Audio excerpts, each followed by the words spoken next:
Hello students, my name is Nirav Rajan. In this semester, we are going to study about a new subject that is called basic electronics. Dear students, do you know that there are two types of electronics branches, analog electronics as well as digital electronics. As you can see here, in analog electronics, the branch of electronics in which the processing of analog signal is done is called the analog electronics. And in the digital electronics, you can see the branch of electronics in which the processing of digital signal is done is known as the digital electronics. Dear students, analog means natural signals, but if we define properly in technical terms, then analog means continuous and variable, whether digital is called as a discontinuous and variable. Means analog signal is in form of continuations, but digital signal is in discrete form. In this subject, we are classified our analog systems, right? The base of analog system is what? Electronics components. Dear students, you can see here, this is the classification of electronic components. The electronics components are classified basically in two parts. First one is what? Passive components, and another one is what? Active components, right? In passive components, there are some examples over here. So the first one is what? Resistors, inductors, capacitors and transformers, right? And there are some more examples for the active components also.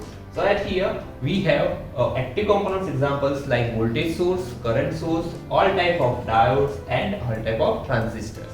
Among the classification, we take a first component, that is what? Passive components.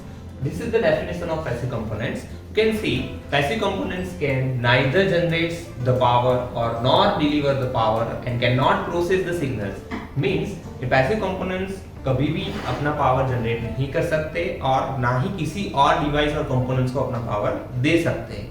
और more thing कि वो कोई electronic signals या digital signals को भी process में नहीं ला सकते, यानी कोई भी सिग्नल्स की प्रोसेसिंग कोई पैसिव कंपोनेंट्स नहीं कर सकता। तो यहाँ पे है आपका रेजिस्टर्स, देन है inductors, then capacitors, and lastly it's a transformer. You can see here the definition of resistor.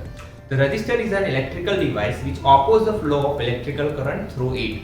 Means resistor एक ऐसी डिवाइस है जो अपने अंदर से कोई भी इलेक्ट्रिकल सिग्नल को पास नहीं होने देता, यानी वो इलेक्ट्रिकल सिग्नल को अपोज करता है. And at here you can see another definition, that is what? Resistance. The property of material to oppose the flow of current through it, it is known as the resistance. This is the main property of any resistor, right? And here you can see the one equation, that is what? R is equals to rho L by E, where rho is the specific resistance which is indicated as the ohm, and L is the length of conductor, and A is the area of cross sectional of conductor, right? And mainly the resistor is indicated as a ohm, means its unit is ohm and its indications is like omega. Now we take another passive component, that is what? Inductor. Okay, what is inductor? The inductor is an electrical device used for storing the electrical energy in the form of magnetic field. यानी inductor एक ऐसी electrical device है जिसके अंदर हमें अगर कुछ store करना हो, यानी इलेक्ट्रिकल एनर्जी स्टोर करनी हो, तो वो इलेक्ट्रिकल एनर्जी इंडक्टर के अंदर मैग्नेटिक फील्ड में और मैग्नेटिक फॉर्म के अंदर स्टोर होगी. Clear?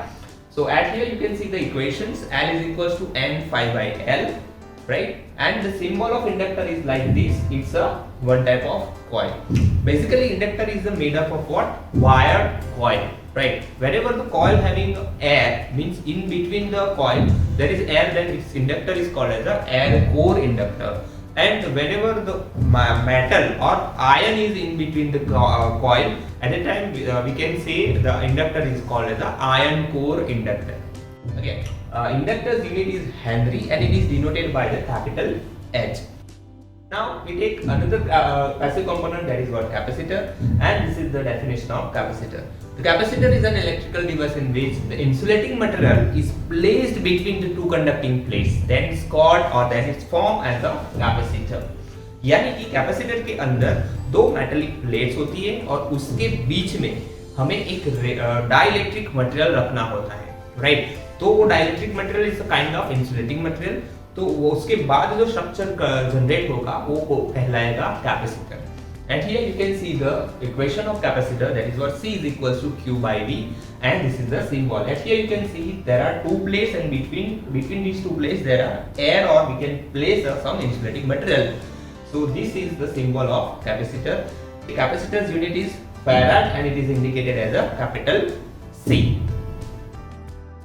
Okay students, this is all about the passive components. Now we take another type, that is what active components. First of all, we take a definition of active components, right? And here you can see the active components can give electrical energy or it can process the electrical signals. देखिए यहाँ पे active components तो word में ही उसका definition छुपा हुआ है, यानी एक्टिव यानी जो कंपोनेंट्स अपना पावर और एनर्जी दूसरे कंपोनेंट्स और दूसरे पार्ट्स ऑफ सर्किट को दे सकते हैं, तो वो हो जाएगा active components. As well as this active components can process or particular signals, right? So these are the definitions. You can see here the examples. The first example is what? Diodes. Then second one is what? Transistors, right? And the power supply. And here I take an example as SMPS of any computer. So it is the source of that device. Clear? Active components are mainly classified in two parts. The first one is what? Voltage source, and then second one is what? Current source. As here, voltage source is again classified into two parts: the ideal voltage source as well as practical voltage source, and current source is again classified into two parts: ideal current source and practical current source. Let's be understood each and every parts of the active source in detail. Clear? And here you can see the ideal DC voltage source. And here you can see this is the symbol of battery, and A and B is the terminal. Clear? It is ideal DC source means it having no any resistance. Clear? Similarly, we have AC source, but it is the ideal AC source. Again, in the ideal AC source, there is no any resistive circuit or elements. Means, what do you mean by this ideal voltage source or current source? Means ये ऐसे voltage source और current source है जिसके अंदर कहीं पर भी loss नहीं होगा, यानी कि energy का consumption प्रॉपर वे से ही चलता जाएगा, वहां पे एनर्जी कहीं पे भी कोई भी पॉइंट पे लॉस नहीं होने वाली है. क्लियर? सो इसकी कैरेक्टरिस्टिक्स से हम समझेंगे. So this one is the characteristics of ideal voltage source. Eight here you can see the characteristic is in the form of voltage versus the current. Clear? Eight here you can see this line, it is in the form of ideal line, means there is no any degradation because energy is not lost. So a line is continuously in a straight form. Clear? Now we take second part, that is what? Practical voltage source.